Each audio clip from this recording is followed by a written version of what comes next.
Okay, welcome tonight. Thank y'all for coming so much. Tonight we're having a family engagement meeting, and I'm excited you're here, and I'm excited to share something I'm really passionate about. I believe one of the very best ways students are going to be successful is if they love to read. If they love to read, everything about education is better, everything about learning new skills is better and easier.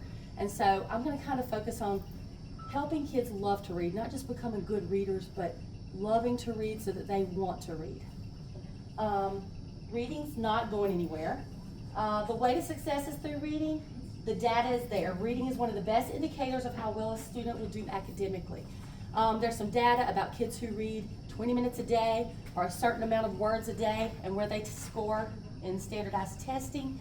It's often in the top 10%, top 2%, according to how many words, how many minutes, and it doesn't matter whether it's in math or science or social studies. Okay, so reading is very important. Now, we all know this, and what we don't always know is that what should our kid be reading? So a lot of times people have ideas about, they need to be reading harder books, or they need to be reading more nonfiction materials. And so that's gonna be some of the stuff that we're gonna talk about today. I had a parent come to me fairly recently, in the last couple of years, and said, my son only wants to read nonfiction. That's it. I can't get him to read anything else. And I said, well, nonfiction's good. Like, he's learning facts. He's learning, all kinds of things about graphics and charts a lot of times. And she said, he needs to read more fiction. And I said, well, what does he like? And I'll see if I can come up with some ideas. And she's like, I survive books, which are fiction books, which is funny.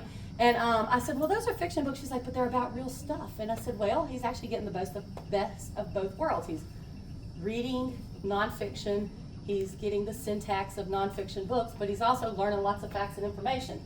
So it's unrealistic for, even if well-intentioned, sometimes when we want to force kids into what we think is the most important kind of reading. Now, I'm going to go ahead and mention that I am not talking about assignments tonight. I'm not talking about when your teacher assigns your kid something. Assignments have to be done, whether we like it or not.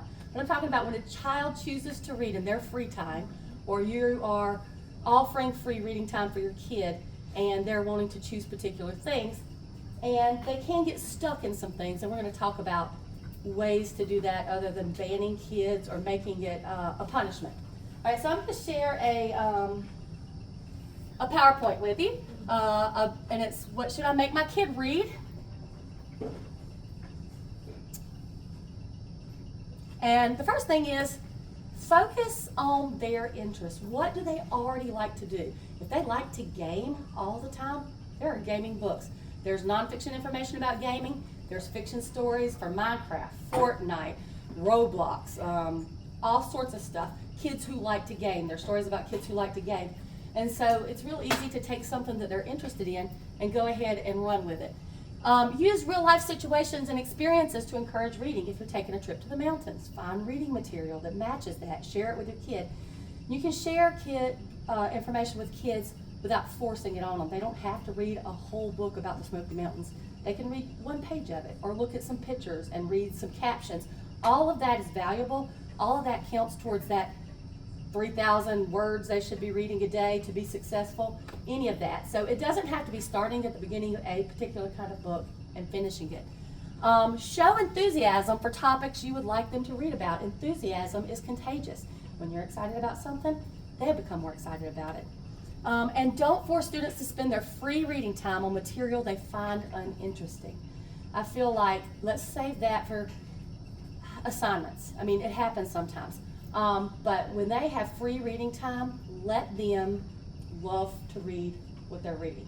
Whether it's Dog Man, whether it's facts, encyclopedias.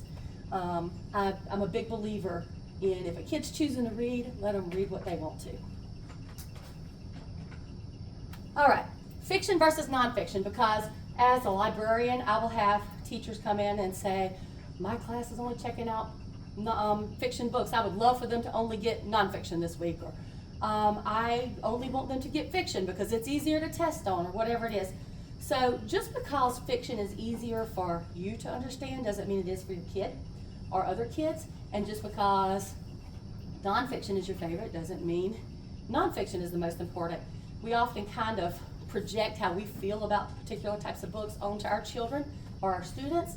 And I'd like for us to consider that if a kid loves nonfiction and they struggle to understand it, then they just need to spend more time with it, discussing it with an adult. So if they're reading a book that's complicated and you're like, they're not understanding all this, maybe a grown-up just needs to discuss it with them a little more. But if that's what they're interested in, they're going to get that information. And if we take it away from them, we're just kind of closing a door on where they're already wanting to open up and learn. So encourage them to read a fiction. And if you're worried about them only stuck in one thing, maybe they only want to read nonfiction, and you would like them to branch out, or vice versa, they only want to read fiction. Encourage them to read a pair of books about the same thing, one fiction, one nonfiction. For example, I Survived the Titanic and a nonfiction book about the Titanic, or Zane and the Hurricane and a nonfiction book about Hurricane Katrina. If your kid only wants to read Dog Man and Captain Underpants, maybe a biography about Dave Pilkey, because it's really interesting to see why he wrote the books that he did, and it's fascinating, and I feel like most kids who like those books would like to learn about Dave Pilkey. Encourage them to read a book about the author of their favorite series. Don't discourage or ban your child from reading their favorite stories. Instead, find real-life connections and encourage them to broaden their horizons. So encouraging them to read more is different than banning them from something that they love. All right, graphic novels. Are they real books? I get this all the time. I have adults who don't understand the fascination with graphic novels. And I'm going to go ahead and tell you, I didn't grow up reading comic books. I didn't grow up reading graphic novels, and they hurt my head to look at. But my children all love them. They soak them up. Most kids in this school do, and I know because they come in here, and where the graphic novels are, they all just rush to. Graphic novels are real reading. They are, well, let's talk about the myths really quickly. I'm kind of jumping the gun, I'm sorry. A lot of people think they're not real books, they're not real reading. They're geared toward younger children only. If you look at a reading level of graphic novels, it is often lower, okay? And we will discuss that in a second. They're easy and do not require effort. That is a myth, and they do not contribute to literacy skills. So let's talk about those, what graphic novels really can offer. They're considered a legitimate form of literature. It requires decoding words, analyzing words and pictures to understand the story. They are written for an array of different audiences. There are graphic novels with very mature content all the way down to some with just a few words in it. Graphic novels traditionally don't have as many words as a traditional novel, but they still have complicated ideas, and they can be written for all age groups. I definitely have graphic novels in the library that I don't let my kindergartners or first graders check out because it's just not that it's inappropriate, it's just heavy or darker than that age group would want. They're set up in a format that requires a different set of comprehension skills. It allows the reader to become more versatile. So just how I talked about how they hurt my head when I read it, our kids are growing up with a skill that we didn't grow up with unless you were a big comic book reader. And that is reading that with a natural flow. And it is a skill that's it's actually just adding to their toolbox of things that they can do. It's not taking away. Graphic novels are tools that improve comprehension, encourage reluctant readers, and build reading confidence. If you have a kid who says they hate to read, but they'll read graphic novels, keep them reading graphic novels. I'd rather a kid read anything than nothing. I'd rather them read the same book over and over again than nothing. I'd rather them read the same series or the same kind of book. Once again, branching out is important, but if you take away what they love and then they just shut down and don't do it at all, we're not getting anywhere with that. So, audiobooks can also support reading growth. I do want to bring this up. Your child does need to be a reader. They don't have to be, they don't have to be like an advanced reader, but they need to be able to read before audiobooks have the same benefit as a print book. But if they're a reader, if they're reading on grade level or close to grade level, when people read audiobooks, they are able to retain the same amount of information as someone who reads a traditional print book. So audiobooks are also valid reading options. Probably not for kids who are learning to decode and read. Kindergartners, first graders probably not, but a little bit older kids, absolutely introduce them to audiobooks if they prefer that. Taking a trip, listen to an audiobook. Any time you're in the car, if you're doing chores at the house, you can listen to audiobooks. But best for students that are already skilled readers. And reading books aloud, even to your big kids. I want to share a story about my first year teaching. I started teaching in December, January. I took over my student teaching job. The lady that I student taught for left, and it was 6th grade science. And I was not an amazing teacher. I feel sorry for those kids my first year. I didn't know what I was doing. But I was teaching science, and I loved science. And my mother was a 1st grade teacher, and I was at her house, and she had been teaching a lesson, a unit, an author study on a certain author in her 1st grade classroom, and she had a polar bear book, and it was fuzzy. It was a fuzzy book, and it was a big board book, but it had facts and information about polar bears in it, and I was teaching about mammals and their adaptations, and one of the examples we had talked about was polar bears. And I was like, this has a lot of good information about polar bears. I'm going to read it to my 6th graders. And I'm like, they are going to think this is so dumb and so babyish. And I couldn't decide whether to do it, but it had so many good facts. And I sat down and read it to my 6th grade class. And they were on the edge of their seat. They were enamored. It was the best they had ever behaved. They were like, when are you going to read to us again? And so this is, kids in grown-up bodies begging to be read, probably 2nd, 3rd grade level reading, but the interest level, or the level these books were written for, was probably kindergarten or 1st grade. It was textile. They were eating it up. I promise you, your older kids even would love to be read to. So how do you do that? Have a family book that y'all read aloud as a family every night, 1 chapter or 2 chapters. You can sit around with kindergartners through 6th graders reading the same book. A couple that I've done with my family, we've done Alice in Wonderland. We've done The Secret Garden. It's a good way to do classics that they might not pick up on their own. And you can read to really young kids higher level stuff, because listening comprehension is way higher than reading comprehension. They can understand and comprehend things that you read aloud to them a lot better than what they can read. And they need to hear that. And then when they read it, they're going to understand it better in a few years when they're ready for those, reading that vocabulary. They're going to already have the vocabulary as part of their skill set. So, what do you read? When we want to limit kids sometimes, I find that if you have a 3rd grader, like they must read on a 3rd grade reading level, or I have a 7th grader, they must be reading on a 7th grade reading level. Some of you have kids who read very high for their age. Some of you have kids who are strugglers and they're reading below grade level. All of that's fine, but when we're telling kids what they have to read, and yes, sometimes in the realm of assignments, they have to read something more complicated than they would choose to do on their own. But I know when I pick up a book at my house, I don't read college level for fun. Okay, I'm only reading college level information if I'm taking a class, my boss assigns it for me, or if I'm interested in something and I'm just looking up a little bit of information, so quickly look something up. I'm not reading much college level information. When I'm reading at bedtime to go to sleep, most of the books I'm reading are going to fall in the 4th or 5th grade reading range. And I'm a college graduate. So saying that your 4th grader who reads on a 10th grade reading level must read 10th grade level books is kind of ridiculous, actually. It's unbelievable how many people kind of think that's the way it works. But reading levels is what your child can read, not what's comfortable for everybody to read. So I just wanted to point out some of the popular books that adults have been reading over the last couple years and what their grade level is. So Verity is 5th grade reading level, and Fourth Wing, 5th grade.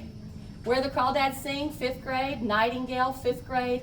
Court of Thorns and Roses is coming in high at 6th grade level. Twilight's dipping down into 4th grade. Game of Thrones, 5th grade. And The Summer I Turned Pretty is barely 4th grade. It's almost a 3rd grade reading level. Okay, and this is the stuff that grown-ups are reading. Some of you have probably read some of the books on this list. I've read a couple of them. And so when you have a 6th grader who wants to read a 4th grade reading level book, that's perfectly okay, because that's very comparable to, that would be something you would read. It would be different content, but the level is going to be similar. So just keep that in mind when you're trying to force your kids to read certain stuff, or if you're worried about what the content they're reading is. And I just put some of my most popular books up here so that you can see what kids absolutely love to read when they come in here. These are flying off the shelves. So if you want to know what your classmate, your kids' peers are reading like crazy, I can't keep on the shelf. These are some of the top, not every title of course, but these are some of the series that are very, very popular. There are more, but these are probably my hottest items right now. So,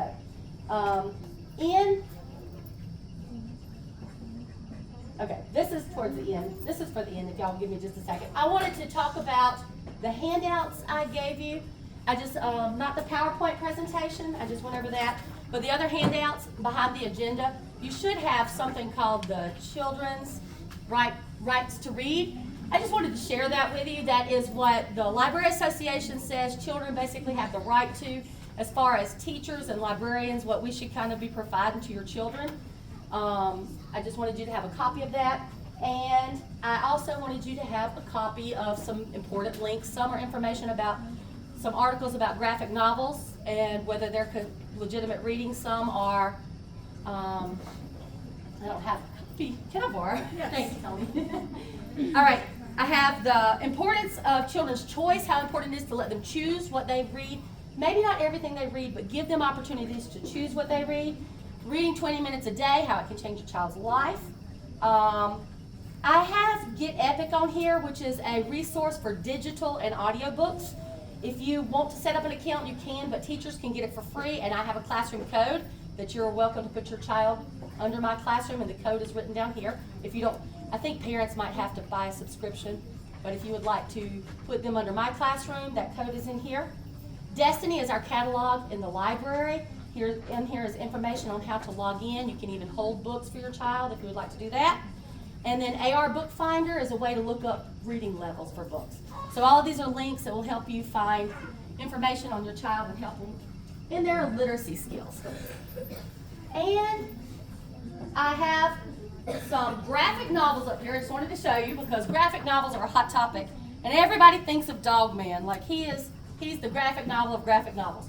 But there's really a lot of stuff. I wanted to show you that this is A Wrinkle in Time graphic novel. My daughter, my first grader, read it because it's got pictures. And she read A Wrinkle in Time. And so now she's able to talk to someone who has read the novel, the traditional novel, and have a conversation with someone who's read that. I don't have one here, but I have Anne of Green Gables graphic novel. Same thing. I have Black Beauty and some other classics. So when your child reads a classic graphic novel, I kind of call it the gateway drug to novels, to real novels. Like if they read this and love it, then they can always move over to the novel and get more information. But this puts them in a position to discuss real literature with adults and people who've read that. But also we have graphic novels that are Grant versus Lee, historical information. And I have like Bomb in Nazi Germany. I have some science ones. This one's on the brain, this is on flying machines. So it's not all just fun, silly stuff like Dog Man. Lots of good information. And also like human interest, this one, Stars Are Scattered, is about the Somalian Civil War. Super interesting book. That's how I even knew there was a Somalian Civil War, was from that book. And then of course there's fun stuff like Geronimo Stilton that's silly and fun and colorful. But graphic novels have an array of topics as well. And I just wanted to share that with you. And the last thing is if there's any questions, anybody have any questions about what their kid's reading or anything that you are interested in? And also I'll be around tonight for the rest of the night for the event tonight. If anybody has any specific questions about what their child's reading, I would absolutely love to answer that for you or help you with it. Thank y'all so much, and y'all have a good night.